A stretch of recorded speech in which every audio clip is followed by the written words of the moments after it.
We on YouTube yet? Yes. Okay, thank you. Well, welcome to day 3 of our plenary session. Today is actually, it's a double header. We're going to focus on what was the scheduled business, the work plan, and then we're going to return back to the last bits of fraud that we didn't finish last night. Villy's, I believe, is going to take the lead on the work plan. So I'll turn it over to him in a sec.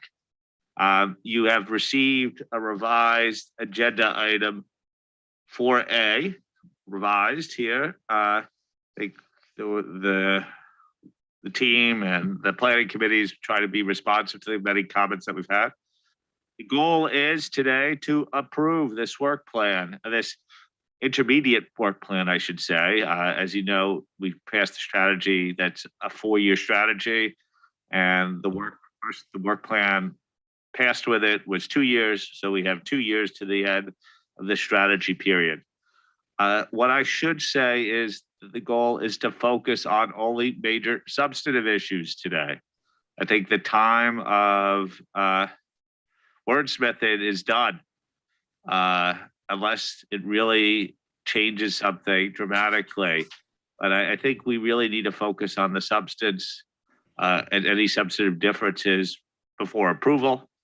Otherwise, we'll be fine tuning this for a while.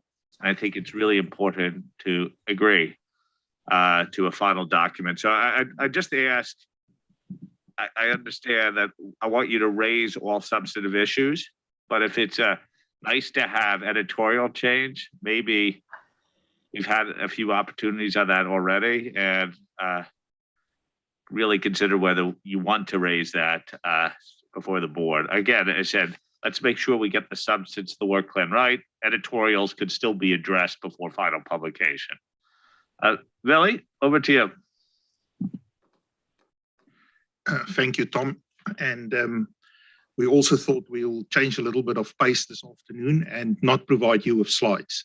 So there won't be any slides. I'll just go through the substantive changes. So as Thomas indicated, originally we posted agenda item 4 with 4A as the proposed work plan. So I won't be referring a lot to the actual issues paper, because you've already all had an opportunity to comment on the work plan, and an updated version was distributed yesterday. So that will be the version that we will be considering also for purposes of approval. So we have really settled quite quickly after the exposure period on the structure of the work plan, and that has remained unchanged throughout. And really, in my mind, we're addressing 3 main things. As Thomas indicated, this is an incremental step that we had to take to finish off the period from 420, which is covered by our strategy 2020 to 2023. And the 3 main areas really is the progression of our work that's already underway at the start of 2022, other initiatives and ongoing activities, and then very importantly, the selection of our new projects for during this work plan period, which we've indicated is expected to be 1 or 2 new projects that will commence during this work plan period. So what I suggest we do is I will use the revised agenda item 4A that was posted yesterday, and I will just work through it basically from, we'll start on page 3. I will highlight only the significant changes, and then I will pause at certain points just to see if there are any comments or views.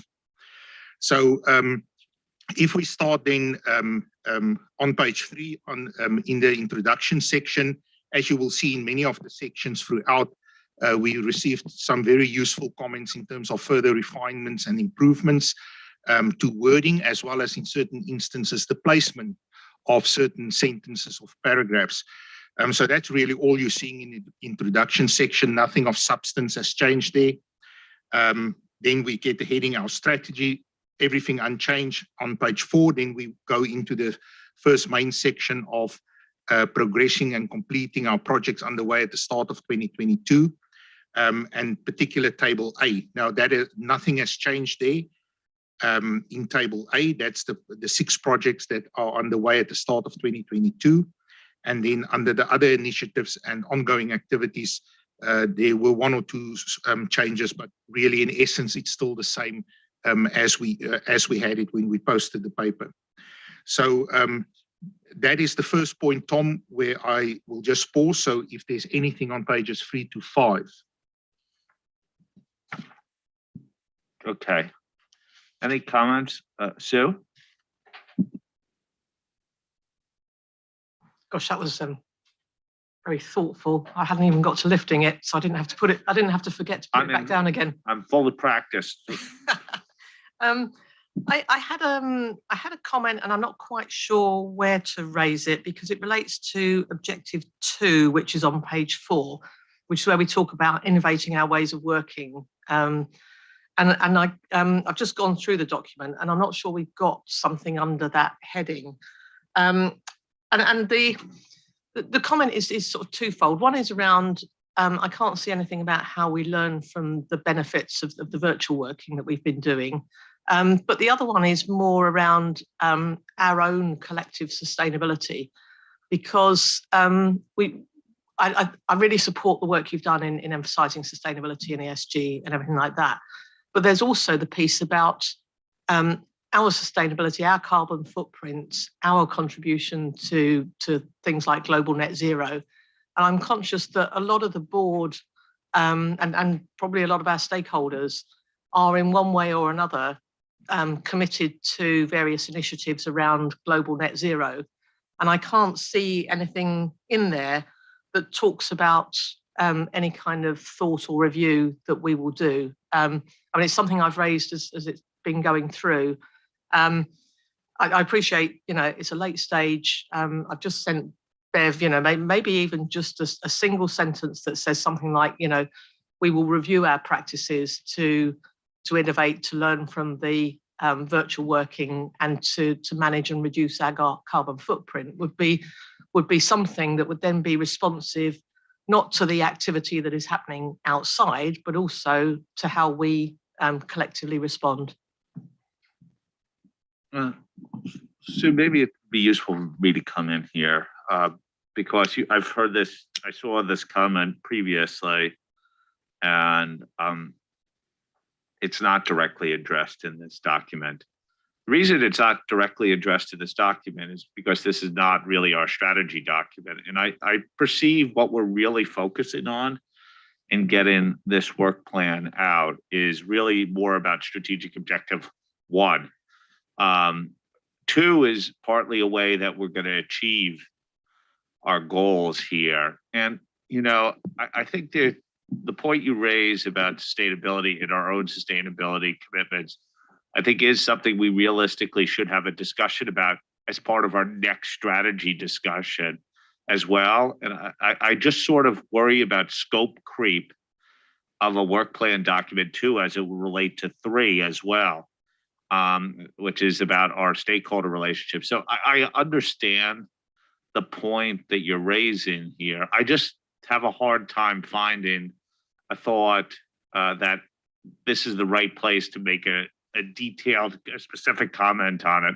So that's how I got comfortable with it. It's not that I disagree with you in principle, but I'm not sure that this document's targeted as much towards strategic objective 2 or 3, but mainly 1. I don't know. I welcome other thoughts on this point.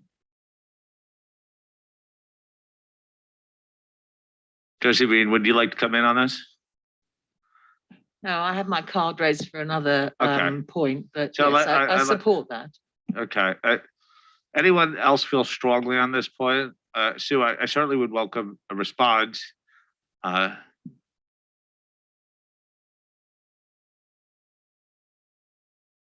Edda? Well, I agree with Sue that we, as a board and the way we operate, need to have our own goals settings. I'm fairly ambivalent whether it needs to be in this document or elsewhere, but I entirely agree with the objectives and the points that Sue raised. Precisely, I wasn't limited to. It's just a question of Could you get your mic, Chris? It's precise. It's not that I object to it. It's just a question about the when we raise it, and let's make sure we're thoughtful and articulate what we want to say on this point. That's fine. If others are not in the same place, I'm okay with that. Personally, I feel it's a bit of a missed opportunity. And to your point about leaving it until the next strategy piece, I would just say that a lot of people are being monitored around carbon footprint and what have you, and it probably will impact our work. But if I would really welcome the opportunity for us to have that sort of fulsome discussion about how we learn from what's gone past, how we take account of the pressures and how we contribute going forward. I think the point's well taken, and I think we should note that in the minutes about just a few further discussion for the board to have. Okay, Billy, back to you. I guess it's Josephine. Yeah. Thank you. I just wanted to thank everybody for all the hard work that's gone into this. I know from my own work on these projects that even a paragraph can take days. So really, really appreciate it. And thank you also for being so responsive to a number of comments that we sent through to the revised draft. It may seem like an editorial, but on page 6 of 19, there was a sentence that begins based on board capacity. So we're gonna get to 6 next. Oh, okay. I thought you said pages. Sorry, apologies. Page 3 to 5. Pages 3 to 5. Okay, so is it you, Josephine? You want to come in on page 6 in a little bit? Okay, we'll get back to you. Very anxious. Chanwei? So I only have a quick point, and I keep asking. I wanted myself to check with Josephine before I raised this, but I didn't get a chance to ask Josephine. But it's on the timeline, table A, and it's on the PI project. So just in terms of the timeline, we have the completion 2023, and I guess the question is with the 2-track that I think we are going to pursue now. Is this time still the correct one? Because I thought 2023 is for the fast track one, and then the rest may come later on.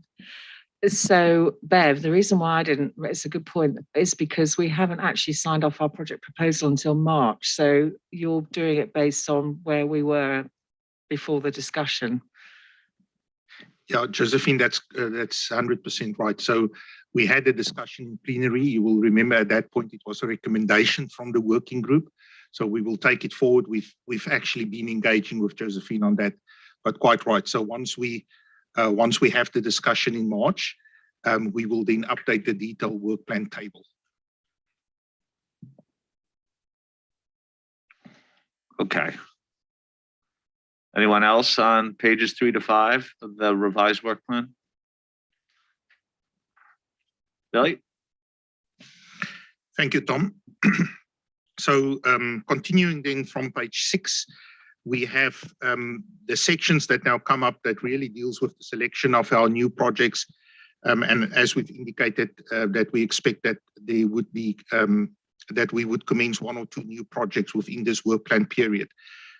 So I'll take them section by section. The first section has the heading selecting our new projects.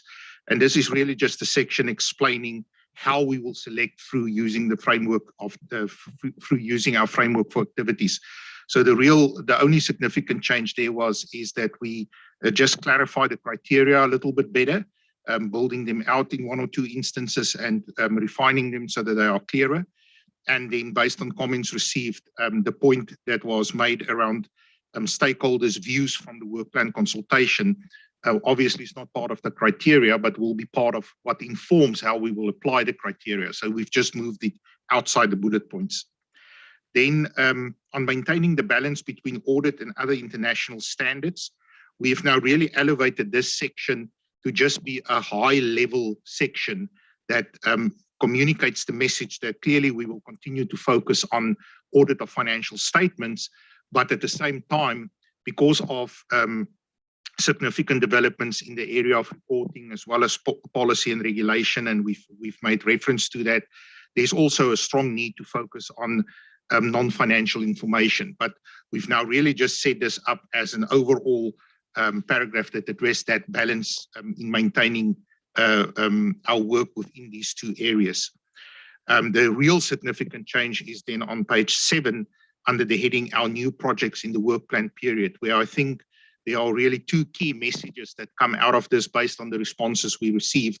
And that is that we really now are committing to doing work on an assurance work stream, where we also say we have decided to dedicate capacity and resources to the assurance of sustainability or ESG reporting, and that further action will commence in January 2022.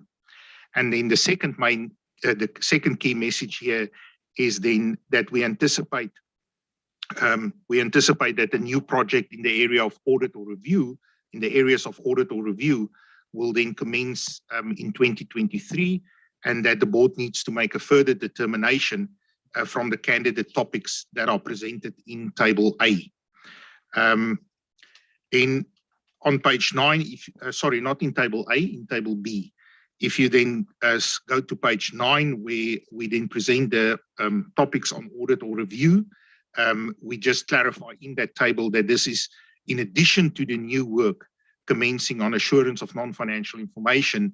The other new possible projects will come from the following, and then it's basically the information you had previously. The only item that we did amend is just the one around updating the narrow scope maintenance project for updating ISA 501 to just make it a little bit broader and not just focus on virtual inventory counts, but really to focus on modernization maybe of the standard in terms of if we were to undertake any narrow scope amendments to that.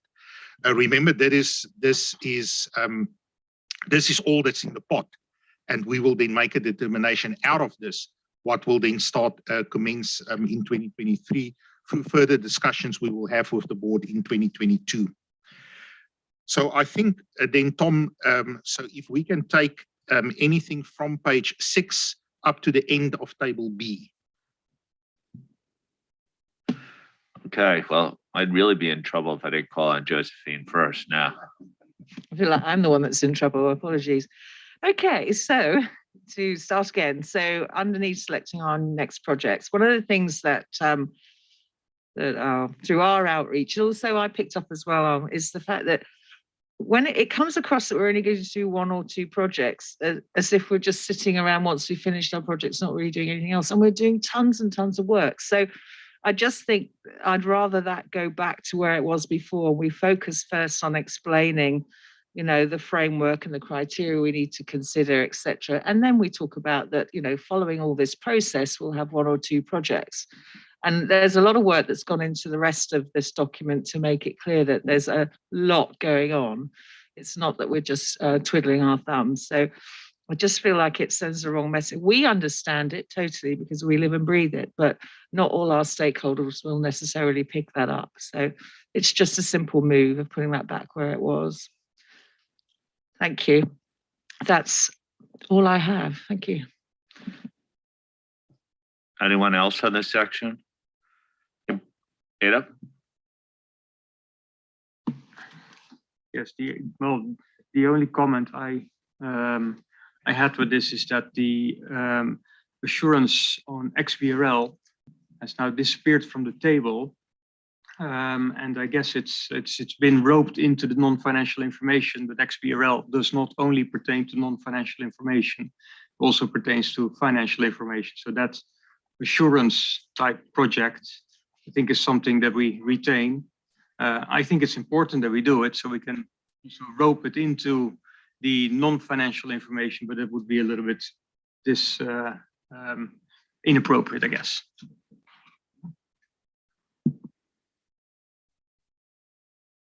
Roger? Oops. Yes, just to come in and thanks very much for the clarity on the assurance. That's I think that's very, very beneficial to people who are who are setting their work plans on the basis of this, such as national standard setters. So very much appreciate that. And I would support Josephine just with her comments on the perceptions coming through. So I think that there is a heck of a lot of work being done. So in doing that, so I would support Josephine on that. Thank you. John Way. So the point which sounds a little bit like wordsmithing, and it sounds editorial, but I was just reading the first sentence under maintaining balance, and it says one of the most significant strategic issues that we're facing, and I just feel that issue sounds very negative, and I wonder if we could achieve the same message by saying one of the most significant strategic priorities for us is ensuring continued credibility. So obviously not a fatal flaw, but I thought I'd just place that. Thanks. Thank you for your wordsmithing, Chunwei. I'm teasing, but it does that's a good edit. Kai. Tom, thanks very much. Good evening together from Germany. I have a brief comment to this paragraph. I support the work plan, and I have one additional comment. Given the developments in ESG reporting in the EU and elsewhere, I very much support the increased emphasis in the work plan for project on assurance on ESG reporting, which I believe is in the public interest. Thanks very much. Back to you, Tom. Okay, thank you. So what I've read from this section is one, Chalween made a good edit that makes it less negative. That seems like it's not harmful and enhances the document. There was a question about, can we adapt the language about the one or two new sentences, new projects being started, which seems to be doable. And then Edo made the remark about by bifurcating the way we did, does it sort of limit XBRL to non-financial when in fact it is also financial? Thank you, Tom. That was a good summary. So what I suggest then is, unless anybody objects, we will move that part that Josephine referred to, we will move it back to its original position. And then Ido, on the comment around XBRL, I'll be honest, in dealing with the comments, it was difficult to reconcile the topics we had in the original survey with the way we've put it now. But I've got a suggestion when we get to Appendix 1, because I think there were one or two other comments on Appendix 1 as well. So let's see if I can clarify it when we get there. Right, so then if we carry on, I'm on page 10, almost sort of in the middle of page 10. We then have the section that deals with the coordination with other standard setting boards, which we've now split between the ethics board and introduced a new section on other global standard setting boards, which I think was a very good addition, and also recognizing the formation of the IAASB recently. It's obviously broader than that, but I do think it's important that we recognize that in our work plan. And then under the last two sections, as part of the main document, our detailed work plan, detailed quarterly forward plan, and then the allocation of resources, small editorials, but not really anything of significance. So maybe, Tom, I'll just pause there. So anything after table B up to page 11 before we get into Appendix 1. Okay, the remainder of the main part of the document.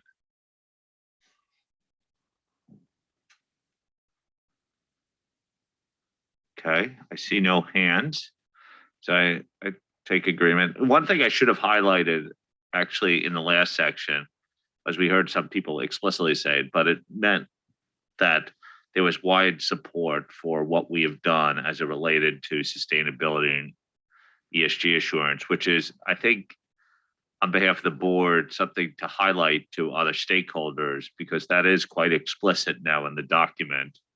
Jim? Thanks, Tom. I was waiting for a good time to jump in on this, but from the CAG meeting, we went over this work document, and there were two comments. One was significant support for considering ESG, and so it was in there before. It's still in here and highlighted. So I think the CAG will appreciate that. There was another ESG comment that came out of the CAG meeting, and that related not so much to ESG itself, but the auditing of the implications of impairments and well, basically impairments that may result due to ESG issues, or not ESG, environmental issues mostly. And so I just thought I would bring that up because it was discussed at the CAG meeting. Thank you. Okay. Thank you, Jim. Okay, I think we could turn to the appendix now, Bill. Yeah, thank you, Tom. And so the appendix now really mirrors the bifurcation that we've done between addressing assurance separately from the audit and the review topics. So there are three key elements to Appendix One, which in total gives a high-level description of our activities within each of these projects that are already underway or possible projects that we may implement. So in terms of the first item, the projects already underway. So from page 12 through to page 14, there was really no changes. So that is, well, not really no, there were no changes. And then on page 14, this is where we've tried to, and maybe Ada, to your point earlier, this is where maybe some of the confusion has come in, because remember when we went out on the work plan consultation, we had these topics related to audit, to review, and to assurance. Now, what we wanted to do is to put the assurance separately, and we see XBRL, to your point, it's certainly not just limited to non-financial information, but we do see it as an assurance issue. But I think there were one or two other comments, Bev, if I'm right, here as well. So what I was going to suggest, and sorry, I haven't discussed this with anybody, but I just want to put it out there because I may think it will help. The other comment that we received was along the lines that in the main document, we say that we dedicate the resources to ESG and sustainability, but here it sort of sounds still pretty much open. So what are we going to do, or what are we not going to do? And I thought what may help, and this might not be the final wording, but I just want to get agreement in principle, that if before the table we say we have committed to a work stream on assurance of non-financial information, full stop, the following describes the possible actions in relation to identify topics from our work plan consultation, because all these topics were in the work plan. Well, two of them were in the work plan consultation, and one we added based on the responses from the work plan. From our work plan consultation and outreach activities, however, noting the decision to first dedicate capacity and resources to assurance of sustainability or ESG, sustainability/ESG reporting. To just make it clear and maybe make that link back to the main document, that we have decided to first focus on ESG and sustainability reporting. So you can comment on that. And then the third element then was the audit and review topics that we've now kept as a summary in Table B. Again, really nothing significant there apart from the change where we've just flagged that a possible project on ISRE 2410 could also be a narrow maintenance project. So Tom, that's it. So any comments on Appendix 1 with that suggestion, maybe in this, just in terms of clarifying and tying what we have in the appendix back to what we have in the main document? Okay, let's first deal with the question of your proposed change, whether it's responsive to Ada's comments or sufficiently responsive. Do people need that to be read again? Or do you feel like you've understood what Billy wrote? What Billy said, I'm sorry. Okay, no hands are up. So are people in support of the approach outlined by Billy? Ada. It's yeah, well, me being an auditor, I like to be able to reconcile from the main document to the appendix and back. And given that this, I can live with it, it would not be the way I would have solved it. Okay, Sachika? Thank you, Tom. Actually, I was one of the people who were a bit confused by reading the main text with this this appendix, and I suppose there is suggestion. I think for me, it clarify what is our focus and the positioning of XBRL. So thank you very much, Billy. Okay, anyone have concerns with the approach? Okay, I think we're good with how you articulated it. Kai? Tom, thanks. I have a comment relating to page 15 in the table on this page. Hold 1 second, please. Just let me clear this. That's the table where we have the standard setting or development and non-authoritative guidance on sustainability ASG reporting. Can I make a comment to this? Could you hold? I just try to clear this one paragraph that we were talking about. Okay. Because for the record, we should just be clear that people are supportive of the approach that Billy read out. Okay, now go ahead, Kai. Okay, thanks. So, and the table on page 15, I'm concerned about the consideration of revisions to ISA E 3000 revise due to assurance issues resulting from ESG reporting. ISE 3000 revise is designed for an extremely wide range of types of engagements and underlying subject matters. Seeking to revise ISE 3000 revise for ESG issues may reduce ISAE 3000's applicability to other underlying subject matters or burden a long standard with ECG specific issues, neither of which would be in the public interest. However, this would not preclude additional guidance being issued on the application of ISAE 3000 to ESG reporting, or as suggested in the following bullet point, developing a subject matter specific standard that supplements the application of ISAE 3000. Consequently, in my view, this bullet point should be deleted. Then I have a further comment to assurance on XBRL in the table. I note that even within the European Union, assurance standards and practices for assurance on XBRL vary widely to the national law and regulation. It is therefore difficult for me to understand how an international project can be contemplated when the requirements internationally are so fractured across jurisdictions. And then I have a last comment on page 16 in the table where the materiality is mentioned.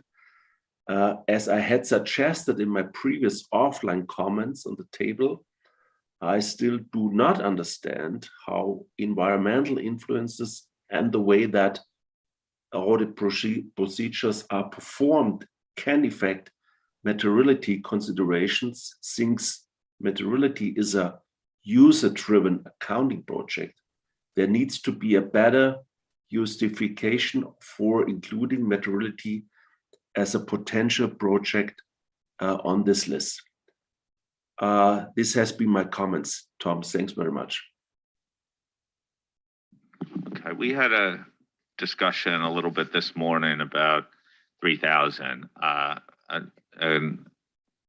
And so I think the position could be clarified. I would hate to get rid of that whole bullet, but let me suggest an alternative to this and see what people think. Because I don't think we want to give the impression that we're opening up 3000 for a major revision, but I think you could say possible targeted enhancements building off of ISA 3000 revised as necessary. Because I do think that it could be contemplated from what we hear in the marketplace. There may be better articulations of it, but that's sort of what I heard this morning as what we're open to doing. Not a revision 3,000 per se, but there may be areas building off of the framework of 3,000 that we're quite willing to address. So, yeah, just a suggestion, looking at those bullet points and reflecting on the discussion this morning, I wonder about just moving 3,000 down that list, because at the moment it's the first thing you read about, whereas actually the subject matter specific material is probably more relevant and would be more timely than the discussion about 3,000. So maybe just an order switch would help. okay. Plus sort of a change in language along the lines that I described. Okay. Any other comments in this section? I'll let Philly respond to Kai's other comments too. Oh, I see. Sorry. Lynn? I just wanted to come in, Tom, and support your words. I don't think we can take 3,000 completely off the table. Certainly in the work we did on the guidance, suggested there are some potential areas to look at. But I agree with you, it's not a wholesale change. So I agree with your words, and I'm comfortable with moving it down the list. Thank you. Yeah, and my suggestions could imply either something like a targeted revision within 3,000, but more likely it could be some separate standard building off the concepts of 3,000 as well. Or so I think it gives that flexibility to us if that's appropriate. So thank you. Roger? Yes, this is probably in response to Ido's concern. I accidentally muted you, Roger, when I was taking your hand down. It's not a judgment on your comment. It may be, Tom. We'll see how we go. I was just going to suggest on the basis of Ido's concern, maybe we could, under the assurance on XBRL, we could make as the focus on digital reporting and comment that it's both financial and non-financial at that stage, just to clarify. May be beneficial. I apologise, it's a bit editorial, but I thought I'd make that comment. I don't see a problem with that. Yeah. I would not have muted you for that, Roger. Okay, any other comments? Billy? Okay, thank you, Tom. So what I've got is that in the middle block on sustainability ESG, we will swap the 2 bullet points, and we will use the revised wording that Tom has suggested to just put a reference to ISA 3000 revised in proper context. We will also take on board Roger's suggestion around XBRL. The thing is, we will have to keep XBRL there because it was in the original list of 8 candidate topics that we put in the work plan survey, in the work plan survey. So that's why we need to retain it, and nobody on consultation indicated that we should take it out. So I would then maybe just prefer to keep it in there. And then Bev, you wanted to come in just on Kai Huve's suggestion around materiality. Yeah, I wouldn't remove materiality, but perhaps the description of what we have there, because I get the point when you read it, it's probably not quite correct. We do hear lots of issues, and whenever we do work plan surveys, strategy surveys, it came up strongly in the ICE implementation monitoring. So it is sitting there and it would meet the criteria for being the same as these others. But perhaps we could just describe it in a slightly more general way to say to address issues and challenges that have been identified in relation to materiality and not attribute it to anything further than that. So I remember this is actually an issue that came up through some of our regulatory commentators. Does anyone object to reducing some of the specificity that follows?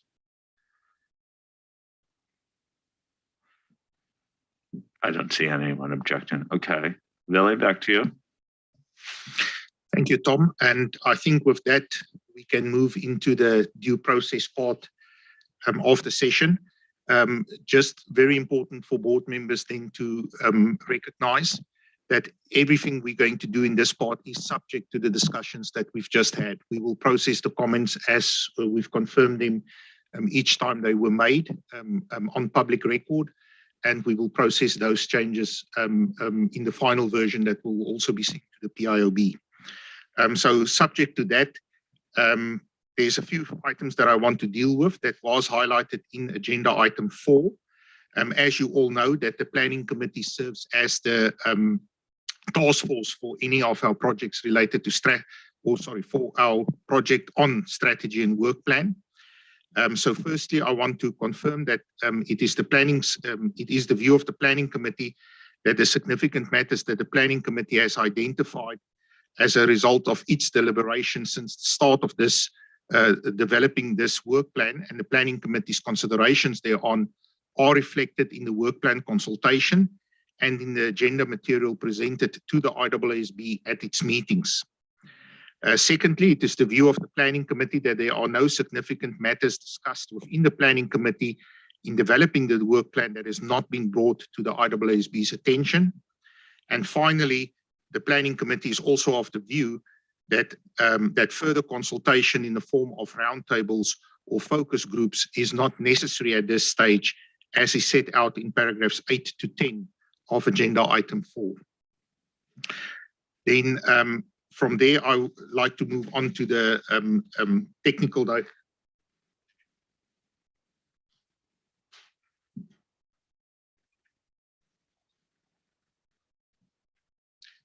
So then just in terms of the technical director statement that's required under due process, I refer board members and official observers to agenda item 5A that sets out, as stated in its objective, the status of due process followed in relation to this project under headings that address background and due process up to the date of the December 2021 IAASB meeting. I advise that due process has been followed effectively and with proper regard for the public interest in relation to the development of the work plan for 2022 to 2023, up to, as well as during the December 2021 IAASB meeting. So Tom, at this point, we can proceed to the vote. Okay, we're going to proceed to the vote, but I thought before we do so, Janine, if there were any remarks that you wanted to make on behalf of PIOB based upon the discussions you heard today, I wanted to allow you that opportunity.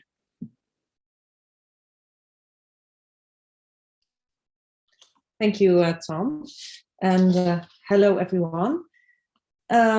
Yes, some final remarks. Well, I think we are very supportive of the work plan. We also support the ESG and sustainability reporting part.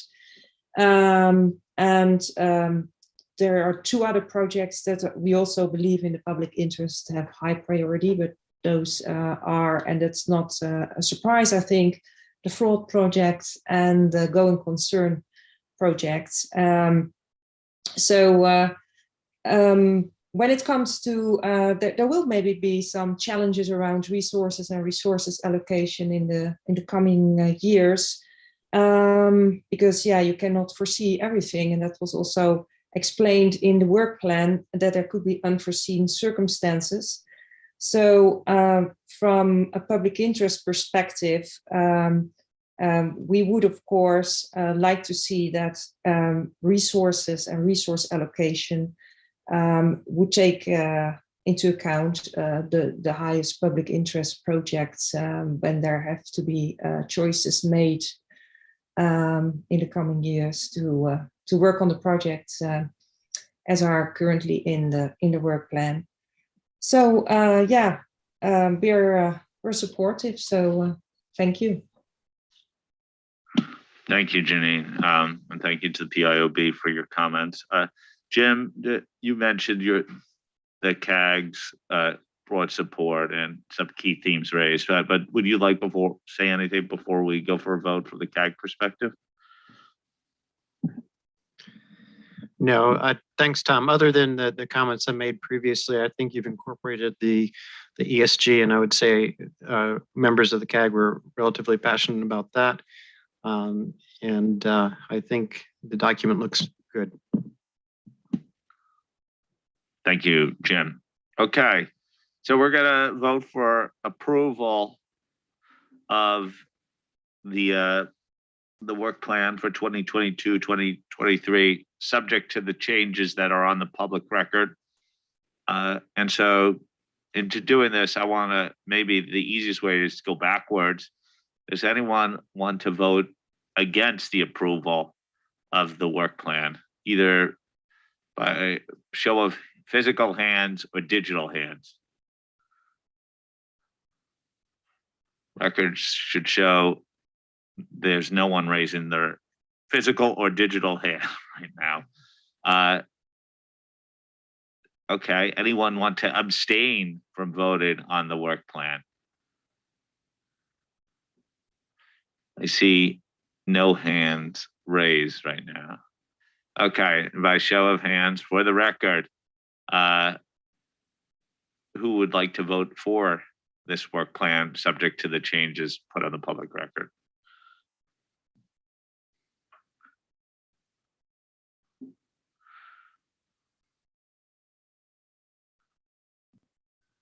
Okay, it shows 18, all 18 were a full complement today.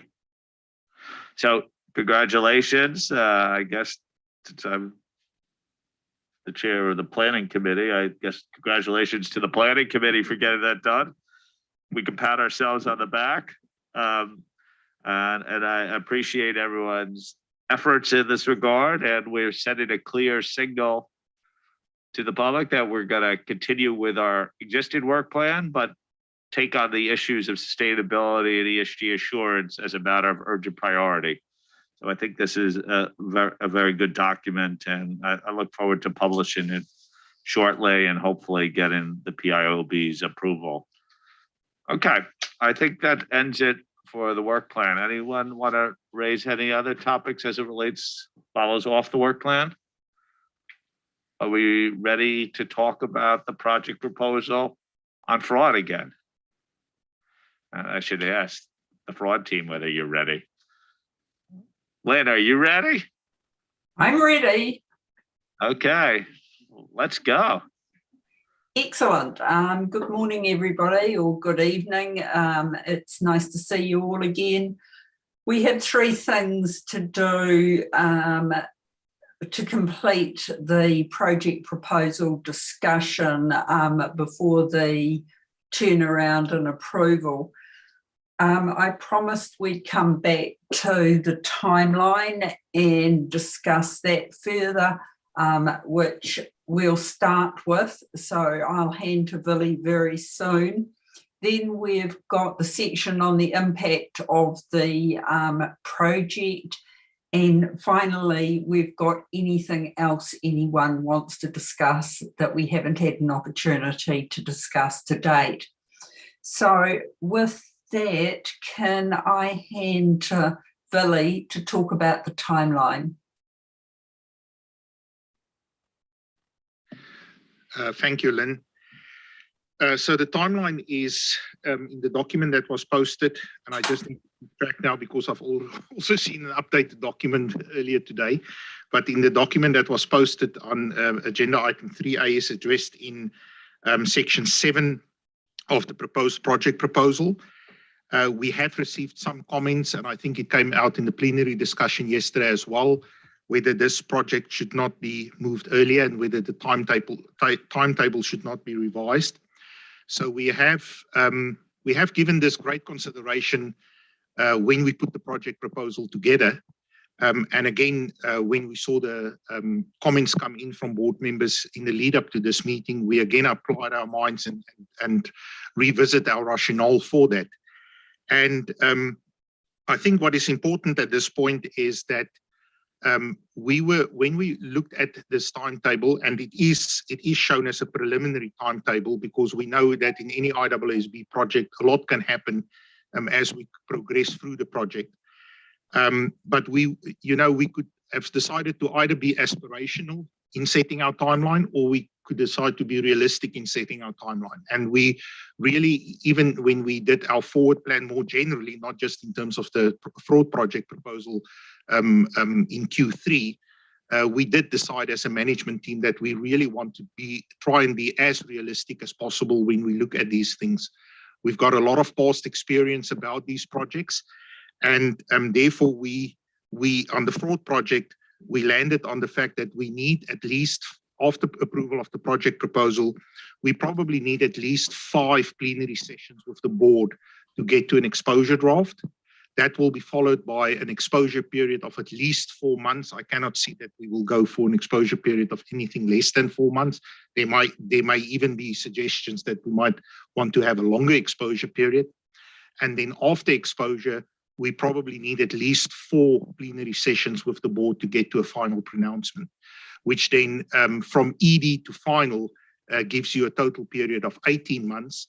In terms of our recent significant projects, the QM projects took 21 months between ED and final, and ISO 600 took 21 months between ED and final. So the working group will really strongly prefer to keep the timeline as is. We do wholeheartedly agree that we have a very strong starting point, and we will use that starting point fully. But I also think we must not underestimate that this is really a complex and comprehensive project, and don't underestimate the issues that will come up once we put pen to paper. In recognition of that, what you will see in the turnaround document that will be posted by noon on Friday is we will highlight in that section where we talk about the timeline, we will indicate that as the project progresses, the fraud, it will then be the fraud task force. The fraud task force and staff will be alert to opportunities to accelerate the project timeline. So that is where we stand at the moment on the project timeline, and we did have a fraud working group meeting earlier today as well to just make sure that everybody is comfortable with that position. Thanks very much, Billy. Tom, you might like to ask if there are any further comments or anything that anyone wants to put on the record in terms of this matter before we move on. Okay, on the issue of timeline, I'll invite comments.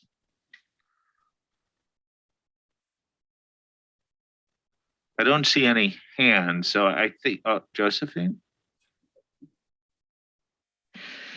Just to repeat what I said before on this, I think we do, and I see, Billy, you are managing expectations from our perspective as a board, but certainly to our stakeholders, we really need to manage expectations here because it is such a critical project.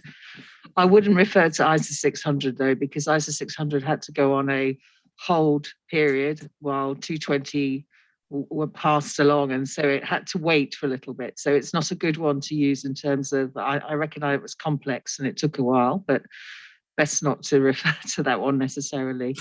So I think when this project is, when the project proposal is approved and we announce that to our stakeholders, we should make sure that we talk about the timeline and why it is so long. I do recognize when you talk about plenary sessions and how many times we meet, I can see that and I understand it and I understand all our other pressures. But again, we do need to manage expectations on this one. Thank you. Roger? Yeah, very supportive of Josephine's comments. I think this is so critical and we've done so much work in preliminary. We should be able to get the benefits of that. So I understand Billy's messaging. The other point I'd make is some of the administrative. So PIOB approval, for example, can take a while after it's been finished. So if those administrative things could be speeded up, because that approval then delays the ability of people like national standard setters to get the standard even in front of their committee. So it's the same for 600. Sometimes there's 3 months after the standard's approved, and with these critical public interest ones, so if something could be done there just to help speed up the process, that may also be a consideration. Thank you. Billy's going to come in on that, but I don't think we should be deterred much about the timetable between our approval and the PIOB. Billy? Yeah, exactly. Tom and Roger, you raise a good point, and we did also discuss it. And that is that, we can do something very similar that we did with ISA 540, where when after approval by the IAASB, we actually finalized the text quite quickly and then made it available to our stakeholders with the caveat that it was still subject to the due process approval by the PIOB. So I do think even generally going forward, because what we've seen this year is that some of the PIOB meetings do not take place immediately after our board meeting, in the week after our board meeting for the previous quarter. So I think probably going forward, it is actually more realistic to look at the number from an implementation period perspective in terms of months after approval by the IAASB, and then making that text available as soon as possible to our stakeholders. Roger, one of the things you said, which really resonated, and Josephine said too, but it built off Billy, is a point that we acknowledge that all the information research gathering provides us a strong foundation, and then that could lead us to reconsider over time the ability to accelerate, because we're not starting at ground zero come first task. As we switch from working group to task force, you have a lot of information that we sort of know our roadmap now. This is one of the benefits of that. So I think you've alluded to it, but I think that's important language as we consider the next iteration of this document. Imran.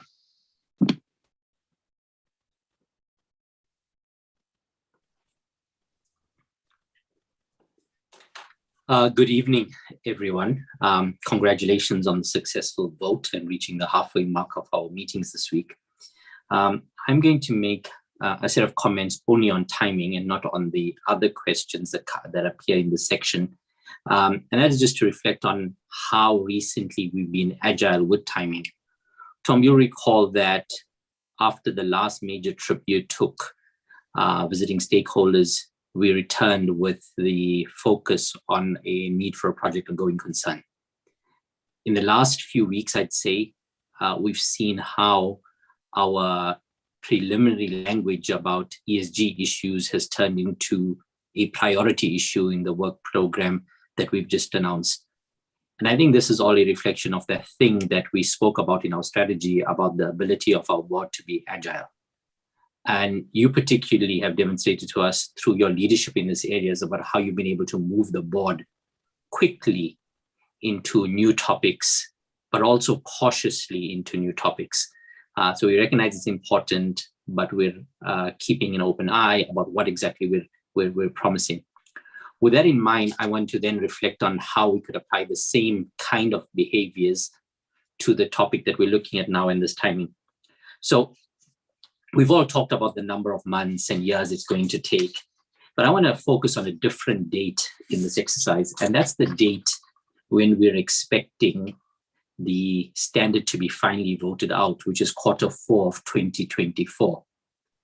So other than almost all of us not being, or all the board members not being on the board then,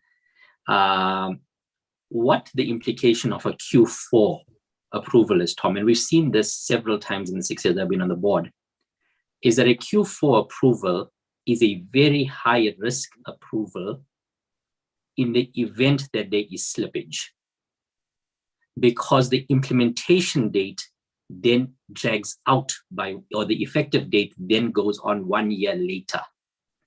By that I mean, if for any reason, staff changes, global developments, if for any reason we do not make the Q4 2024 approval date, then it will mean we'll end up with a Q1 2025, which will mean we'll end up with a Q2 2025 PIOB approval, which will mean whatever effective date we're thinking about, we will have to lose a whole year in getting there.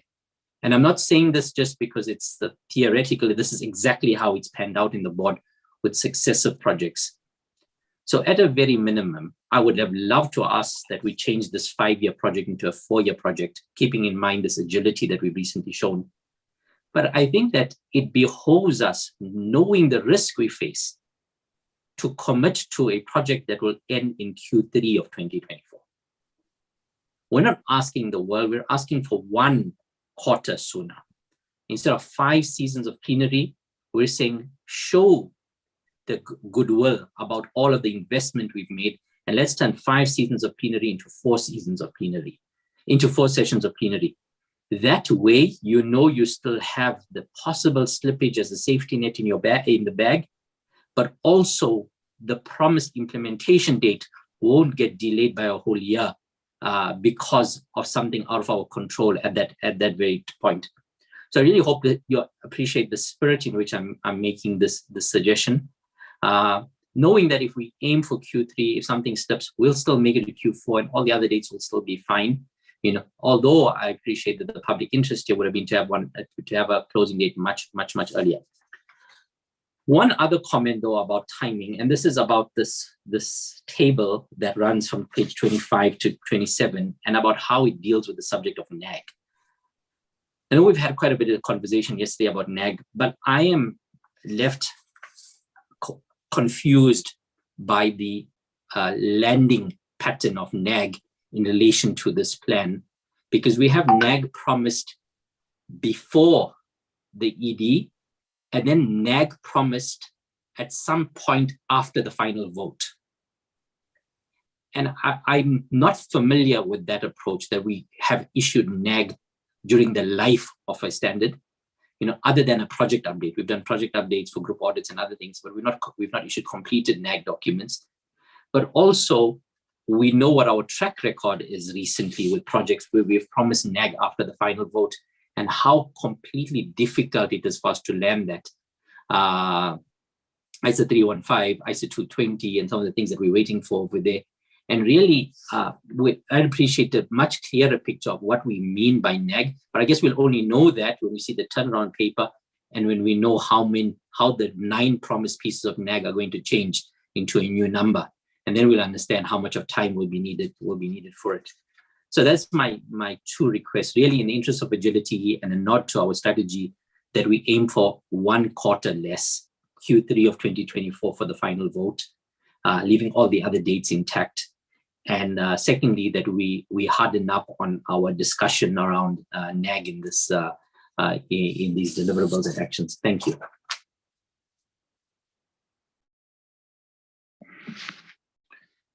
Thank you, Imran. Maybe if I can just respond to the effective date issue that you've brought up. And I'm doing this with some hesitation because it is extremely difficult at this point to talk about effective dates. As we know, these things do change quite a lot as we go through projects. But in the spirit of this being a theoretical discussion, I'm happy to weigh in on that. So if we look at the Q4 2024 approval, as it is suggested at the moment, I think you referred to a Q1 2025 implementation. I'm not sure about that. If I look at Q4 2024 approval, and let's just talk about approval from IAASB date, an 18 months implementation will bring you to June 2026. Then you have the issue that the issue that we've had in the past, that most financial year ends globally is December, and that because of the evolution of our standard setting model over the years, many of our stakeholders have settled on a December implementation date in terms of their rollouts, training, methodology updates, all those type of things. So that would probably mean a December 2026. Realistically, that will mean a December 2026 effective date. If we go with a Q3 2024 approval, 18 months brings you to March 2026, but still poses the problem of the December effective date, which means you will still be at the December 2026 effective date. So if you really want to have a December 2025 effective date, that means you will have to have approval by Q2 2024, because that will give you at least 18 months, which is what we normally propose in our explanatory memorandums, but we often get feedback from stakeholders that the implementation period needs to be longer. So going to a Q2 2024 to try and get to a December 2025 effective date would mean that we have to get by with 2 less plenary discussions. And like I said, this is for me a purely theoretical discussion because there's so much that can happen. And that's why we wanted to say, you know, we did apply our minds to this, and we would be comfortable to stick to this effective date, but with, and you will see it in the turnaround document, with the emphasis, as we've said, that we are very sensitive, we are very alert to the fact that this is a high public interest project and that we will, as the project progress, look at opportunities to accelerate the timeline as it may be possible. Thank you, Tom. Okay. Any response, Imran? Yes, absolutely. So really, this is far from theoretical. We've had detailed conversations about what these forward plans look like at the planning committee. And I'm glad you've given it more thought than I have. So let me first correct you, really. At no point did I say that we need to cut 2 quarters out of the life of the project. I only promoted a Q3 date, not a Q2 date. I understand for all the reasons that you did why Q2 is not viable. With a Q3 date, Billy, the dates are the way you suggest, but I want to remind ourselves of something. While you describe that the board's expectation is typically that this would be 18 months and 18 months will get us to June in 2026, look back at all of our recent approvals and let's see how many times we have actually committed to an 18-month effective date. Almost never. It's usually 2 years or more. And with that in mind, if we slip by a quarter, this same board will get an issues paper 3 years from now, which says, oh, 18 months is not enough. Let's look at all our recent approvals. They've all given 2 years for translation, legislation reasons, etc., etc. We need a minimum of 24 months. And of course, that won't be a December. It will become an Easter. So it'll have to become the December of the following year. Really, it's that forecast that I'm having. We've had many papers at our board where we have said why 18 months is not viable and a 2-year implementation period is what is necessary. I think it's disingenuous now to suggest that our board is aiming for an 18-month period when our recent track record is 2 years. So with that in mind, to protect us from the possibility of losing a whole year, and no doubt an issues paper that will justify why we have to lose a whole year, I'm asking for the additional, for the quarter to be cut away over the next 3 years life of the project. So to accelerate the project at the rate of 1/12, it's usually to speed it up by 8% versus this ideal plan. That's what we're asking for.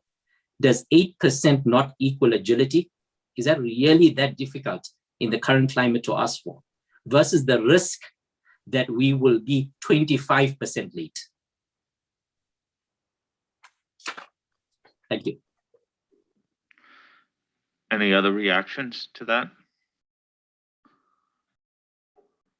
Josephine. Thank you. I have sympathy with Imran's comment. In fact, actually, when I sent in my comments on the paper, I had the exact same concern that Imran has expressed comprehensively this evening. The only thing I would say is that, to Billy's point, we are having a theoretical discussion about effective date.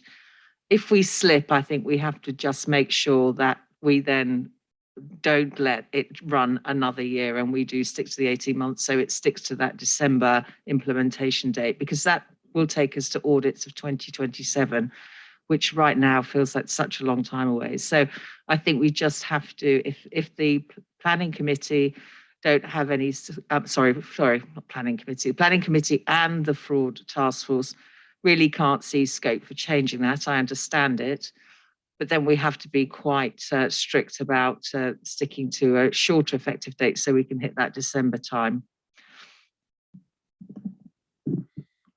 Is there anything that prohibits us from saying something about our commitment, our working hypothesis about effective date in the project proposal?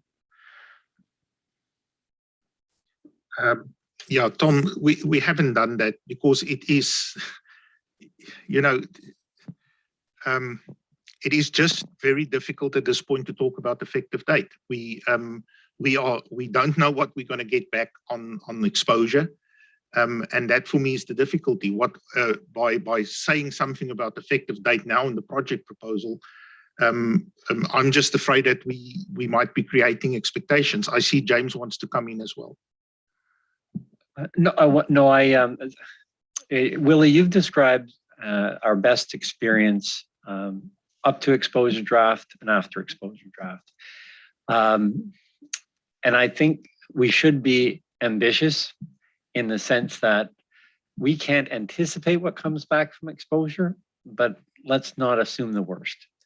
And I think within the period, there is a quarter where we can be optimistic and ambitious if it's a matter of moving it from a December to an October. Frankly, I think the chairman at the time, will probably tell us that at the beginning of the year. Let's not save it to the last quarter. So I actually would just take an estimate that we can be optimistic at this time that our responses to the exposure draft will allow us to move it. We will only know at that time whether that's a realistic estimate or not. So I think in the spirit of setting a target that helps us enable safeguarding our delivery, I think that's an acceptable approach if it's just a quarter between Q3 and Q4. And I think we should take an optimistic approach to that. I would not move it anything further. And I think our opportunity is on our responses to the exposure. So if that fits with your very reasonable approach, and if it's not offensive to staff sensibilities, that does give us an opportunity to plan towards that target. And I think it's got to be absolutely clarified that it's all subject to the deliberations that are required. Well, I think in all fairness on this point, I think I'd like to hear both from Lynn in the working group chair capacity and Billy from resourcing capacity, and potentially give them an opportunity to think a little bit about this as they do the turnaround draft. So I don't know, Lynn, if you have any reaction right now to it.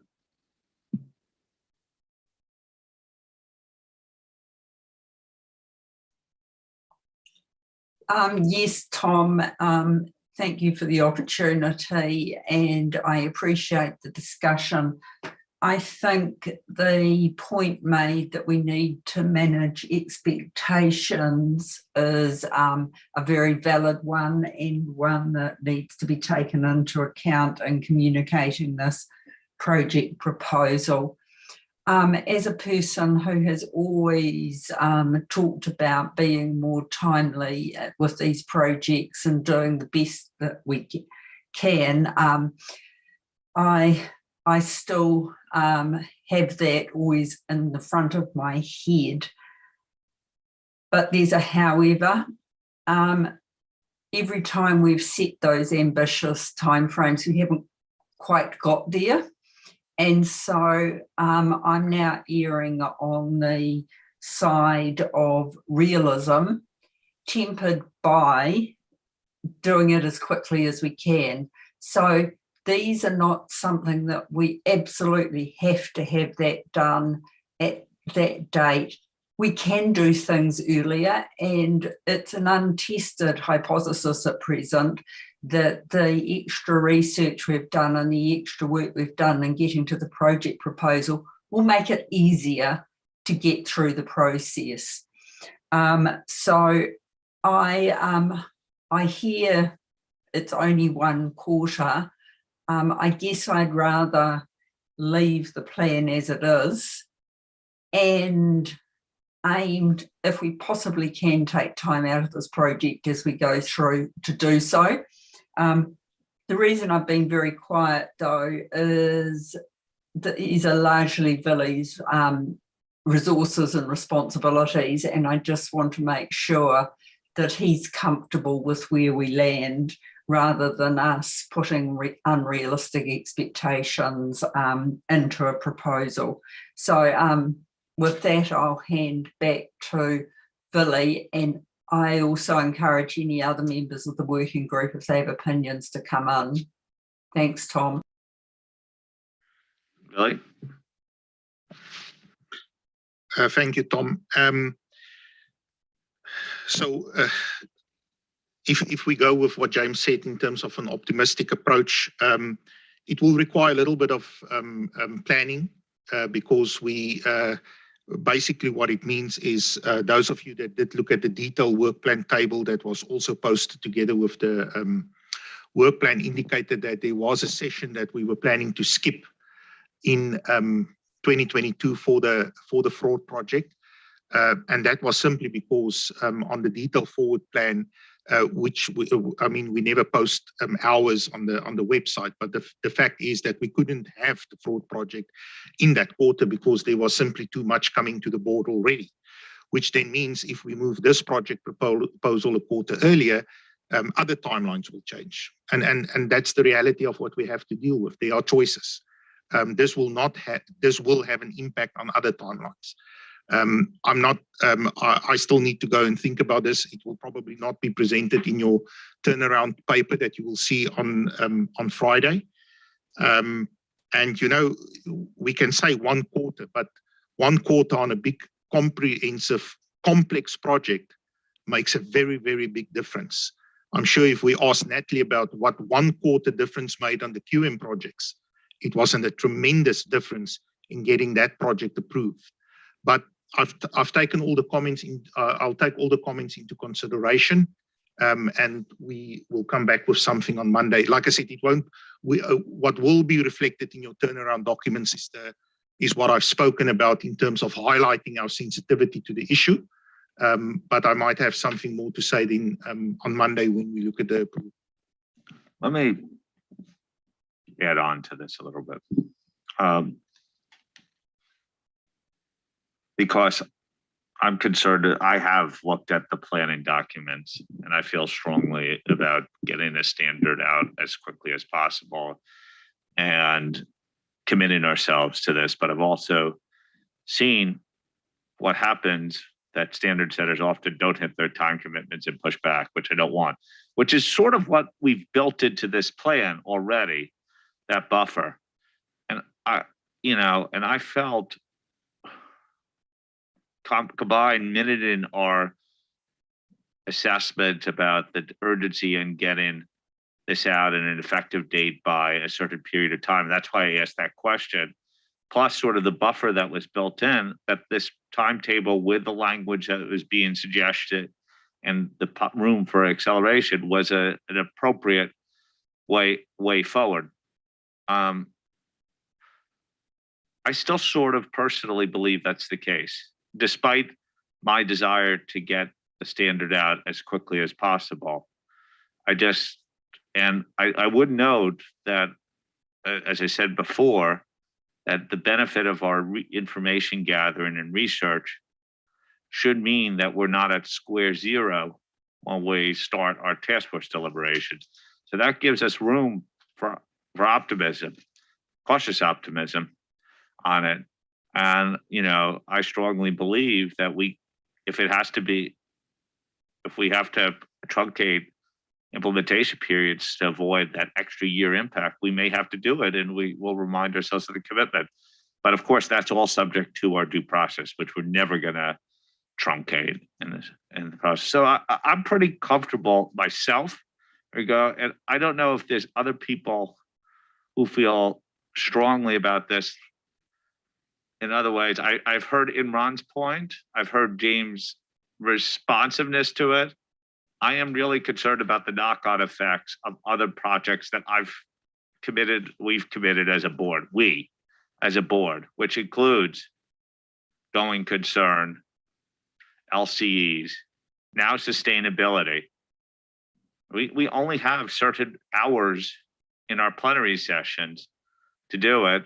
And part of what our strategy post-COVID is to give ample time for people to develop papers, so we weren't just doing month by month on the treadmill. So, I'm very sympathetic to the tensions that we're describing here, but I worry about the unintended consequences of changes And I thought the language that was being suggested by Billy was appropriately sympathetic to those who wanted to accelerate and not let it go. But I always thought that there was a built-in buffer by that extra quarter in the system.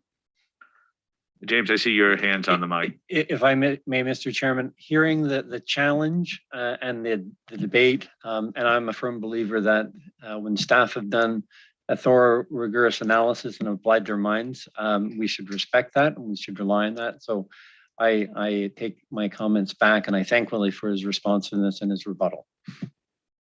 Does anyone, I just want to get a show of hands of where people sort of lie, because we're going to give the working group an impossible task, and really an impossible task over the weekend, and they really need guidance, because next week we're going to approve this project proposal.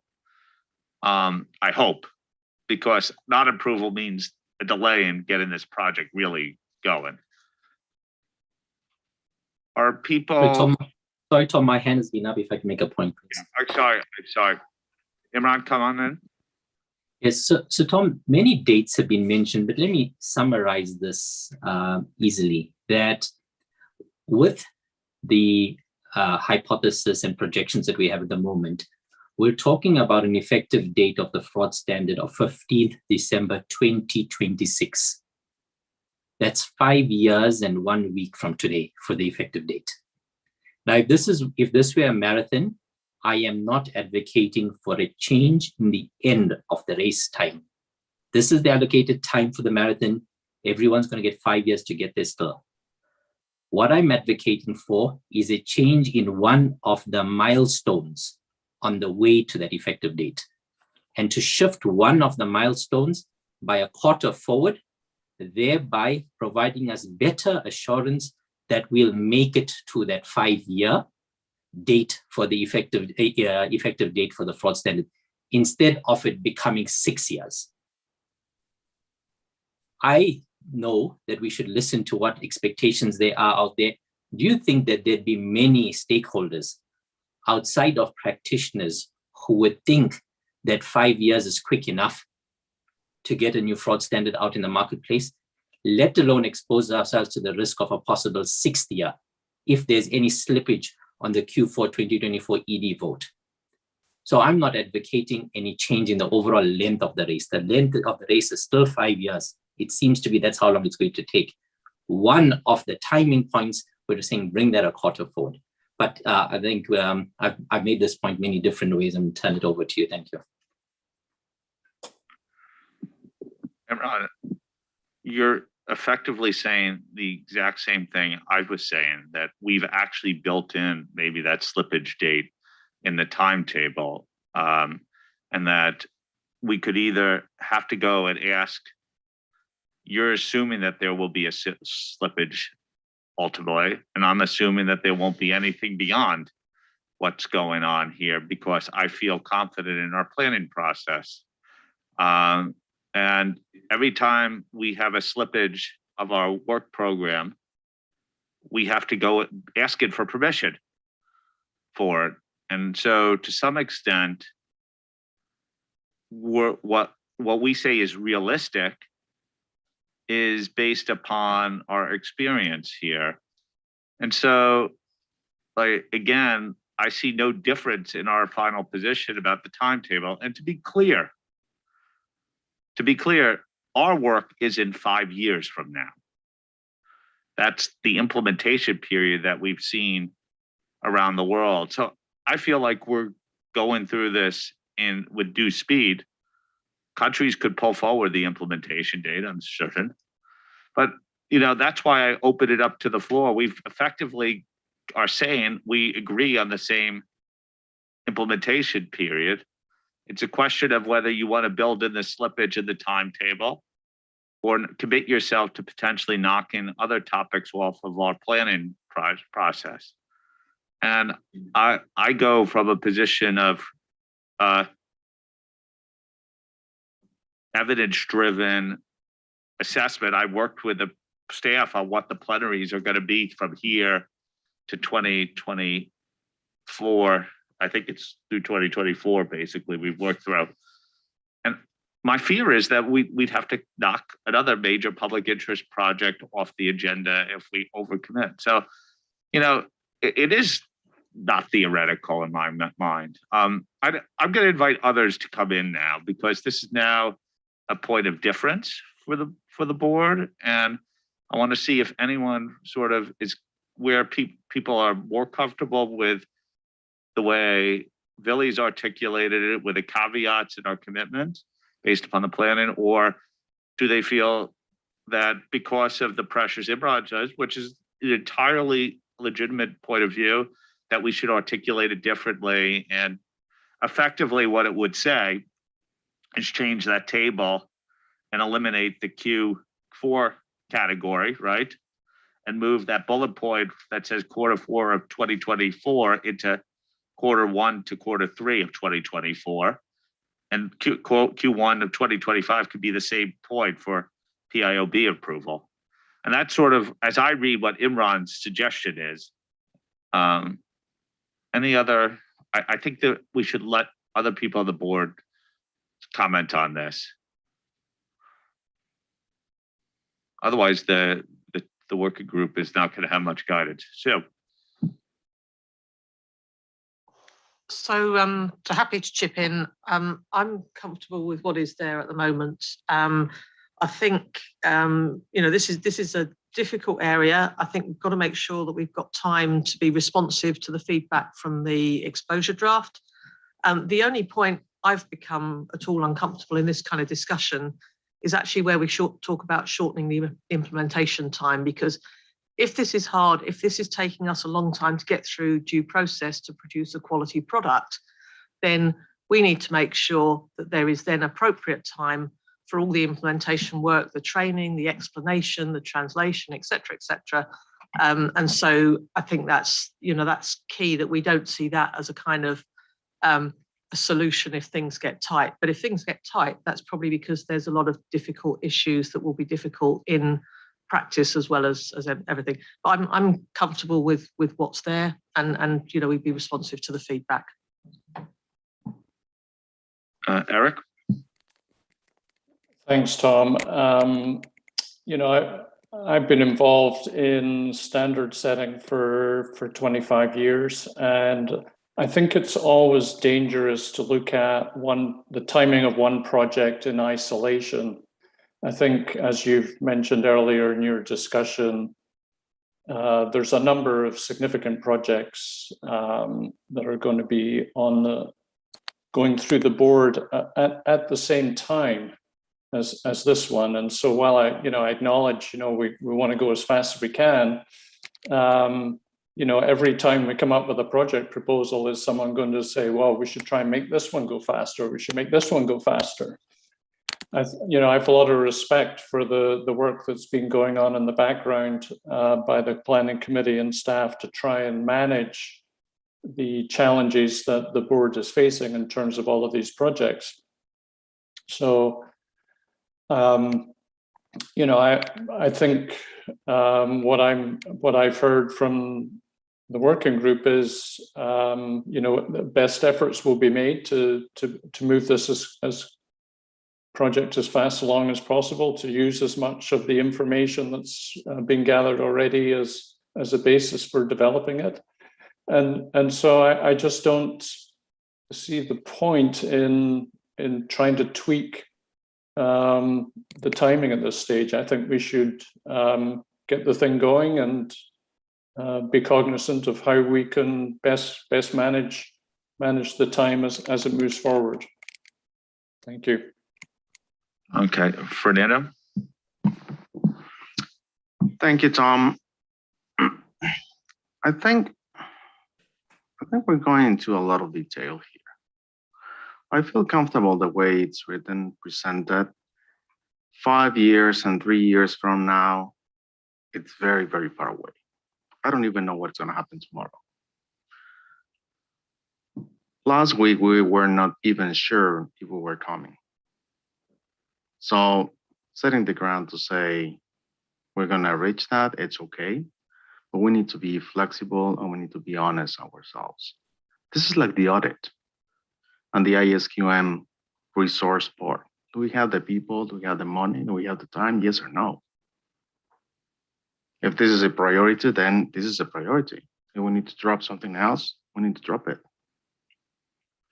It's like when a client says, I need my financials by the end of the month. Okay, just give me the information, confirm, give me the resources. It's very simple.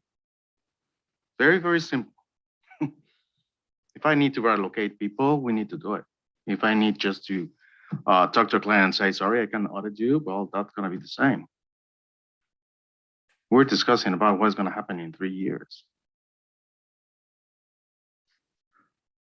We should stick to what we have and see how we move forward. Maybe we need to extend the board meetings 1 hour each time we meet. I think we save like 5 by 8, I don't know, whatever, 40 hours. That's the probably extra time that we need. I don't know. But I think we're just honestly wasting here a lot of time discussing about it. Thanks. Okay, thank you, Fernando. Ty?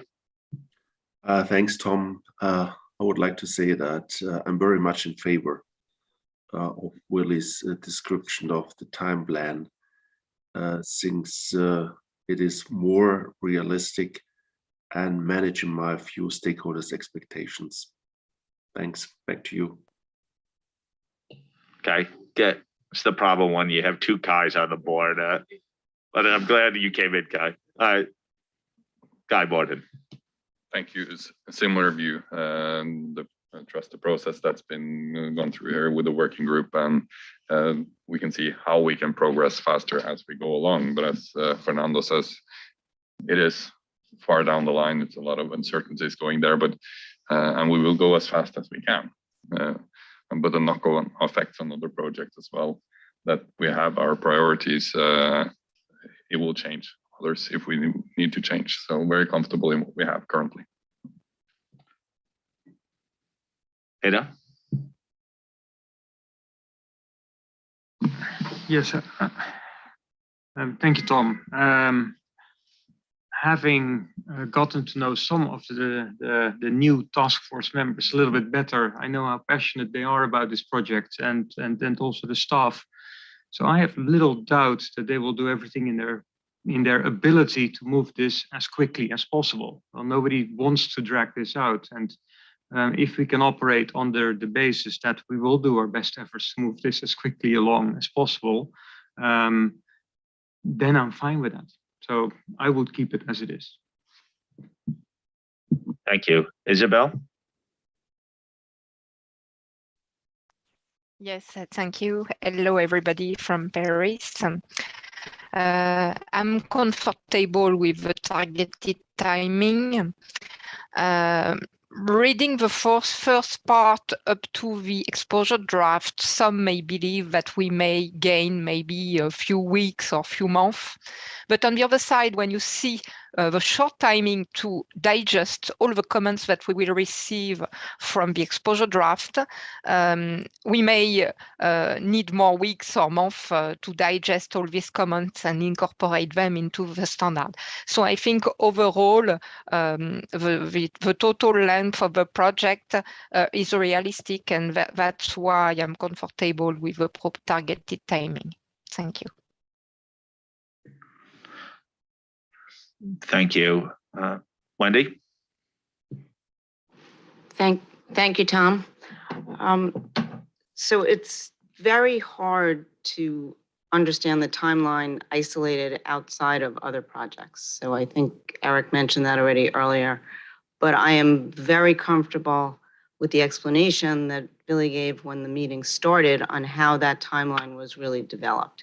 So, you know, I trust very experienced people who have done this before, put that timeline together, completely understanding the importance of this project proposal. And, you know, to the extent that we have to make adjustments along the way, I think that's built into any project. So I don't know that we, you know, if we settle and agree to this timeline, then that means that we can't pivot when we need to. So I am content with the current timeline. Okay, Roger?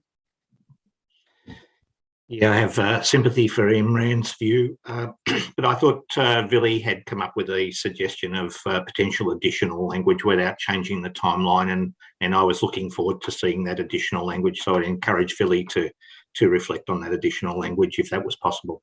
Thank you. Sachika? Thank you. I also support retaining current time frame with Billy's suggestion. I think the comment by others about the risk of having impact on other very important project is very persuasive, particularly let's say non-financial information project. I think it also need to be very urgent. And also we can, actually anticipate what will be the amount of work we need to do on that one as well. So I think my position is retaining the current plan with clear message that is suggested by Billy. I think that's a very good one. Thank you.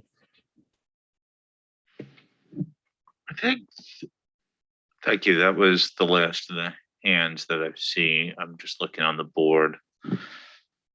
I think an observer could misinterpret our discussion here today, because I think all of us believe this. It's absolutely a matter of top priority for this board to get this project through as expeditiously as possible in a high quality manner. And I see 100% alignment on that. I noted Janine's comments in the work plan about the PIOB's priorities. And I point out too to the public that going concern and fraud weren't on our work plan to begin with. And we've accelerated their consideration and introduced the first application of the framework for activities, which should leave us in position to be more confident than ever before on the timely execution of our project proposal. So I hear actually consensus on all of that. The question really was before us is whether we eliminated one category of Q4 2023 or not.